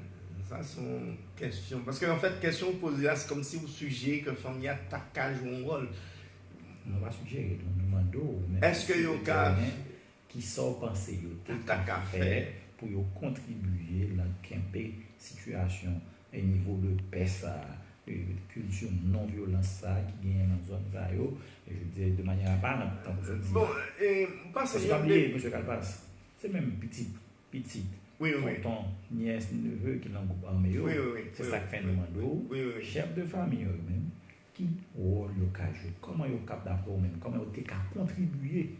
C'est-à-dire qu'ils sont obligés de nous dire qu'ils sont capables de contribuer dans maintenir situation de calme dans le niveau quartier pour la vie reprendre définitivement. Il y a un débat qui n'est pas gagné, qui est souvent expliqué et en partie présence base armée, conflit armé dans le quartier. C'est le manque de mobilisation de familles. souvent familles vivent de manière isolée. C'est-à-dire, au cas où 100 familles, ou pas une communauté. Ou un groupe de monde qui occupe un espace. Mais il n'y a pas un sens d'appartenance à la communauté. C'est-à-dire qu'il n'y a pas une valeur commune. Il n'y a pas une valeur commune. Il n'y a pas même partagé une histoire commune. Alors qu'ils vivent le même problème. Mais il y a toujours essayé de trouver une différenciation entre eux. Alors que, objectivement, il n'y a pas de différence. Ou même qui se soulève, M. Kalpas, sortir, fait constat. Oui. Discours moi les dernières années, c'est que si on parlait de développement communautaire, c'est un faux problème parce que nous n'avons pas une communauté. Nous avons des groupes de monde qui partagent un espace et qui partagent des problèmes, mais souvent qui refusent de reconnaître que finalement ils sont tous à la même enseigne. Si vous avez un pain et vous mangez, et si moi j'ai un pain, moi j'ai un petit mamba là-dedans, je considère que je plus bon passer parce que moi j'ai un mamba. Et ça seulement qu'a fait que nous éloignons l'un de l'autre. Nous pas arriver. Nous pas arriver. Bah qui plus courant mon qui expliquer relation au niveau communautaire, c'est chaque coup qui poser toute réunion. Voilà, pas assemblée. Il pas assemblée. Maintenant, si famille déjà reconnaître que c'est là ils vivent, que ils tous vivent même côté, que ils tous partagent même conditions de vie, que finalement que ils tous ont un intérêt commun dans le bien-être communautaire, ils peuvent le mobiliser pour construire une communauté beaucoup plus forte. Parce que la communauté est forte si les familles reconnaissent la nécessité de ça. Maintenant, si ils reconnaissent ça, c'est-à-dire qu'ils peuvent créer des valeurs, qu'ils peuvent éduquer les gens sous respect aux ressources communautaires là. Donc, à la limite, les cas ont moyen pour favoriser que, avant même que deux bases armées gourmets l'une contre l'autre, on va gagner en même temps famille des gens, des notables, peut-être des gens ordinaires, des gens qui simplement gagnent un leadership, qui décident de dire non, nous ne pouvons pas casser la communauté, on nous parle avec le chef. Monsieur Kalpas, on a persisté sur cette question. On n'a pas eu de groupe armé. Le groupe armé, vous savez, qui est là-dedans, c'est jeunes filles, jeunes garçons. On a parlé de quartier défavorisé. C'est une zone, ça veut dire un espace géographique. Oui. Mais la famille, qui c'est un instrument de socialisation par excellence. Premier instrument d'ailleurs. Ça fait nous dire instrument de socialisation par excellence. Est-ce que il n'y a pas un rôle fondamental pour le jouer dans empêcher les gens de situation ça pas reproduire dans zone ça? En théorie, pour que ça en moins en théorie, famille li jouer rôle ça en théorie. Famille dans quartier précaire pas jouer rôle ça encore. C'est ça que je dit tout à l'heure dans la première partie. Ce n'est plus la famille qui éduque l'enfant. Timounio, éducation par eux, c'est DEA, c'est dans la rue, c'est dans l'espace ouvert, c'est dans l'espace public. C'est d'affronter avec l'autre jeune plus âgé. Donc, rôle sa famille n'a pas joué encore. Il n'a pas joué le rôle de socialisateur primaire. Bien entendu, ce n'est pas la même base si vous parlez de familles de quartiers pauvres et vulnérables, extrêmement vulnérables, et familles, par exemple, classe moyenne. C'est deux types de familles différents. Mais dans le quartier précaire, famille, finalement, c'est des familles qui perdent capacité. Même si tu as une volonté, il n'y a pas une capacité ça de protection de Timonio. Ça, moi, les protections de Timonio, c'est justement socialiser, empêcher de tomber et créer ça dans un filet de sécurité, protéger yo, bailler en assistance, montrer un chemin. La notion ancienne de l'éducation, c'est qui ça guider, pour montrer un chemin à Timouna vers un bagage. Mais qui chemin famille a montré? Il faudrait que famille lui-même ait des rêves, ait des ambitions, ait un objectif dans l'avenir. Or, famille ils vivent au jour le jour. Donc, vous ne pouvez pas commander, projeter dans l'avenir plus loin que demain matin. Les vivent vraiment au jour le jour.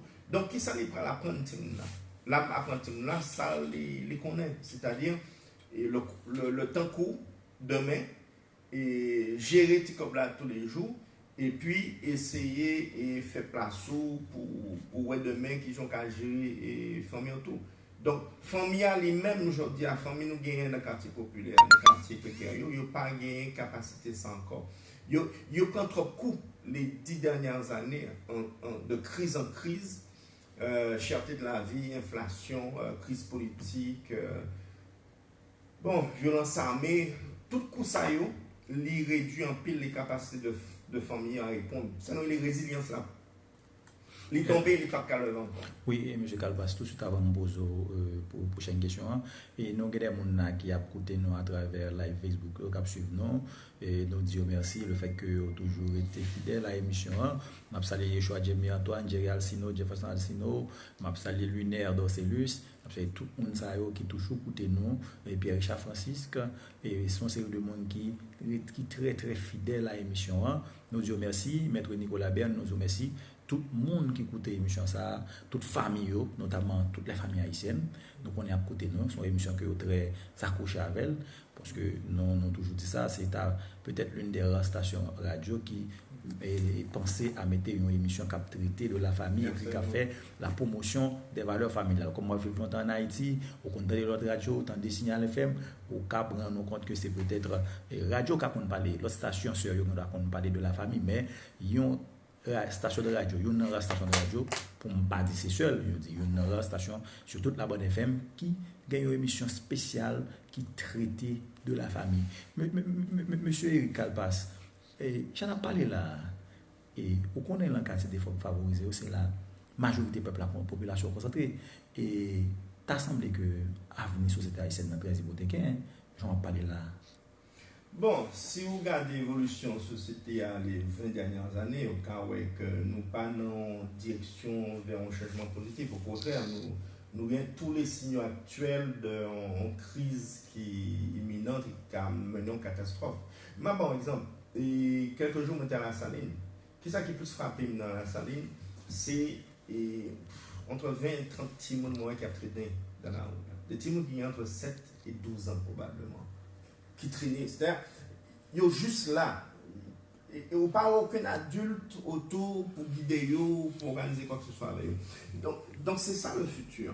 Donc c'est quartier produit, si vous voulez, énormément d'individus qui, quand en fait, on risque pour la société pour ça parce que ils ont levé avec toute colère, toute frustration, et c'est colère ça qui a monté. Colère a monté pour qui ça? Parce que, même s'il y allait à l'école, ce n'est pas de l'école de bonne qualité. Déjà, il y a un problème de qualité dans le quartier. Un petit monde qui allait à l'école dans le quartier, si par exemple il paye $1000 ici pour année, c'est déjà un peu de corps. C'est un peu de corps. Garantie, c'est un peu de corps.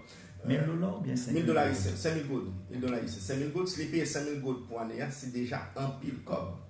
Les parents ont 5-6 petits monde comme sous parole. C'est son marché fait la passer.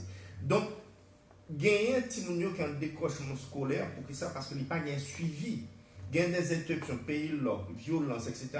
Tout le monde a finalement passé une année scolaire, il n'a pas fait 25% de programme là parce que finalement, pas de moyen. Maintenant, on va ouvrir l'école le 10-17. Qui est-ce qui parle vraiment prêt pour l'école? C'est tout le monde qui parents qui ont internet, qui ont moyens pour encadrer. Dans le quartier, les parents n'ont pas de moyens pour encadrer. Les parents recommencent l'école, c'est comme si c'est à zéro que les repartis.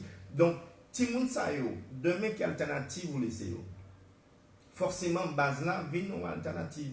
Que ce soit base là, que ce soit délinquance juvénile, que ce soit traîner dans la rue. Les vignes, finalement, des jeunes qui n'ont pas vraiment gagné un sens de la construction dans la société parce qu'il y a trop de problèmes et il faut nous rendre compte que ils portent toute violence là en eux-mêmes. Souvent la violence nous voit comme un problème alors que c'est une réponse que des jeunes de quartier populaire baillent à la société.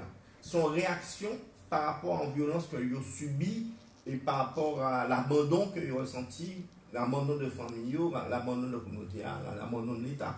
Et donc, ils répondent à la société par une violence plus intense.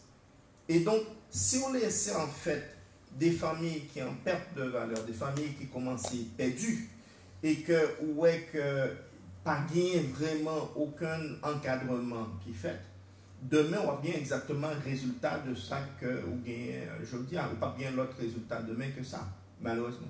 Oui, M. Kalbas, nous avons parlé tout à l'heure de résolution de conflit. Nous disons qu'en tant qu'il fait entre différents groupes qui viennent déboucher sur la création de G9, c'est ça? G9, et c'est en forme de résolution de conflit. Oui, absolument. Mais est-ce que ça est capable de contribuer à faire progresser la justice dans la zone Sahel?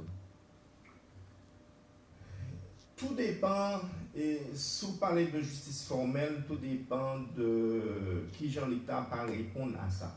Tout dépend de comment l'État parle, qui prend la réaction de l'État vis-à-vis de G9 là. Si l'État prend et impose autorité, incluant dans le quartier, c'est l'état de droit présent dans le quartier, à ce moment-là, l'état de droit, c'est tout. C'est la police, c'est la justice, c'est les services. Maintenant, si l'État n'a pas de moyens, parce que c'est ça l'idée. Si moi je suis un mauvais chef de famille et que moi retire la chaos, je prends place où? Parce que moi je pense que j'ai plus de moyens que vous pour jouer le rôle de chef de famille. Mais si moi retire et que finalement je ne peux pas jouer le rôle ça, finalement qui ça m'a fait craser Kaila. Donc, Monsieur Calvas, en fond, et un petit gens ralenti sous sa nappe pour nous capables de comprendre mieux la situation. En cas de figure. Imaginez-vous un monde qui était un citoyen qui était là, un groupe armé qui était très puissant. Ça arrivait que il fait un peu bien pour le monde tout, mais quand ça il y a un monde qui est victime de comportement. Lorsque il y a un temps qui fait qu'on y a la paix, le calme est revenu. Nous demandons si ça contribue à faire progresser la justice, ça veut dire que ça, pour nous-mêmes, c'est-à-dire que la justice vient présente dans le milieu ça. Et la justice vient présente dans le milieu ça. Vous pensez la facile pour un monde qui était victime de chef de groupe ça, à défendre peut-être un juge de paix, par contre, à porter plainte pour ancien chef de groupe tout puissant ça et qui n'a pas perdu l'autorité vraie. Est-ce que vous pensez la facile selon vous-même qui est souterrain? Non, les papes faciles. Les papes. Nous avons une situation extrêmement complexe. Donc, c'est pas un bail qu'on peut résoudre facilement. C'est comme si tu avais dit que le chef de groupe, ça a eu une amnistie de fait. Non, on m'a dit ça. Non, mais j'en ai parlé là. C'est pas des gens qui sont devant le tribunal. Non, pas aucun côté. Non, moi pas dit ça. C'est des chefs en permanence.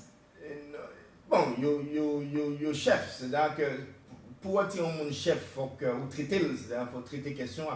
Et je ne pas dit que c'est une amnistie de fait, mais ça m'a dit c'est que de toute façon, il y a un pile victime de tout bord. Deux, c'est une situation qui est excessivement complexe et que la réponse là pas simple, mais obliger d'une manière ou d'une autre que nous traiter de questions là demain de toute façon. C'est-à-dire la question même de la question de position de chef de base, la question des bases, la question des victimes, la question de quartier précaire, faut traiter. C'est-à-dire, ou pas voulez retirer chef de base et puis l'État ne doit pas prendre place. Il faut que l'État ne doit prendre place. Maintenant, qui ça n'a pas demandé pour l'étoile de droit? C'est qu'il faut réformer la justice là, il faut que le juge qui a entré, il faut que la police fasse le travail, etc. Ça maintenant, c'est ou bien soit vous faites par la force, parce qu'il y a moyen vous faites, soit vous négociez et vous trouvez une entente pour que l'État de droit prend imposer positionnement. Donc, il y a nous l'autre, il prend une réponse très difficile à une question très complexe. Monsieur Calvas, avant toute dernière question, qui meilleure gestion conflit ça nous est capable de faire pour nous faciliter l'évolution familiale?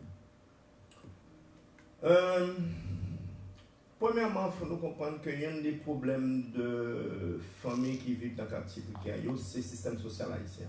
C'est un système social qui est très exclusif, c'est-à-dire qu'il exclut les gens. Il exclut les gens sous base couleur, il exclut les gens sous base corps, il exclut les gens sous même base autorité. Un monde qui est en l'air, un monde qui est en bas, c'est comme si c'est deux mondes différents.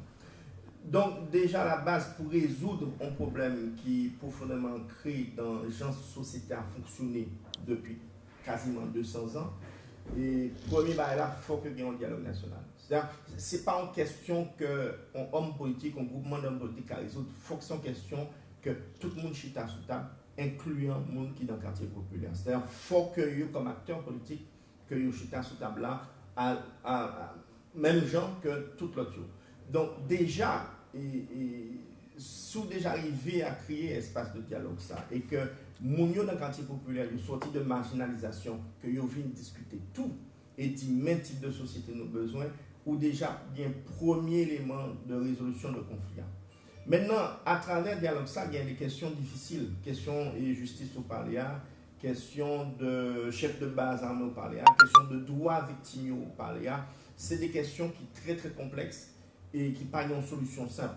Mais c'est des questions forces ensemble, incluant victimes, que vous décidez quel type de mécanisme qui peut s'approprier pour que nous vraiment nous ayons paix Kishita, pour que les familles qui ont fait travailler ça.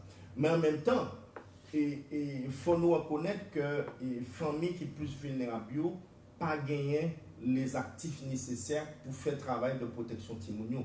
Donc, il faut que y ait une assistance externe. Je dis à ces chefs de base qui ont l'assistance là. Donc, demain, il faut que l'État ait moyen d'appuyer 80% de la population pour aider à développer les actifs nécessaires. La toute dernière question à l'émission de ce soir, M. Eric Kalpas, avez-vous la clé du bonheur familial? Avez-vous la clé du bonheur familial? La clé du bonheur familial. Je ne sais pas si j'ai la clé, mais oui, j'essaie basé sur quoi? Je prépare l'avenir en m'assurant que mes gamins aient un bon avenir. Donc, je leur donne les valeurs nécessaires pour qu'ils puissent faire leur chemin demain. Donc, je crée l'environnement où ils se sentent à l'aise, ils se sentent confortables, tout en essayant de trouver l'équilibre entre le bâton et la carotte. Bon, même papa de Timon, si vous dites que tu as 9 ans et papa prend un coup de main, il craque l'équipe papa. Ma jambe battie. Et pourtant, il agit normalement, c'est-à-dire il fait bêtises, moi expliquer, moi sanctionner de l'autre façon que physiquement. Donc, quelque part, oui, c'est à ma manière de créer le bonheur au moins pour mes gamins. C'est ma manière à moi, basée sur la tolérance, l'amour que je leur donne et l'attention que je leur porte au quotidien. Covid TV nous fait 4 mois confinés, moi j'étais professeur pendant 4 mois. Monsieur Eric Kalpas, au nom du révérend pasteur Jonas Salcé, qui est l'initiateur de cette émission, et au nom de toute l'équipe de la Clé du bonheur familial, nous vous remercions. Nous avions été honorés de votre présence à l'émission de ce soir. Merci monsieur Eric Kalpas. Merci aussi à IRJ d'Orcellus et qui est consultant d'émission, qui supporte nous en façon de parler. Merci infiniment, maître d'Orcellus. Nous remercions Bernardo, nous remercions tout le monde, tous les auditeurs qui ont écouté nous, toute famille, nous pensons que vous avez profité et bénéficié en pile de tout ça. Monsieur Kalpas partagez avec nous des situations que nous ne pouvons pas comprendre. Monsieur Kalpas aidez nous comprendre. Mes amis, nous remercions tout le monde qui t'a écouté nous dans l'heure ça sur Signal FM. Comme nous toujours disons, pas débrancher, restez branché Signal FM, suivre toute reste programmation Signal là, parce que Signal FM c'est station qui l'a pour vous, qui l'a capté vous, qui l'a capté vous. Signal FM pas jamais quitter en route, Signal FM toujours là pour accompagner. Quant à nous-mêmes, moi-même, Maître Dimi Antoine, qui t'a présenté l'émission ça, à la mise en ordre, nous gagnons Yves Bernardo, qui était là, qui a assuré manœuvre technique. Nous pensons que nous avons apporté une très bonne émission à la caillou, quand nous disons, nous avons rendez-vous pour l'autre dimanche encore, pour l'autre émission du même genre. Merci et bonne semaine à vous tous, à vous toutes. Merci.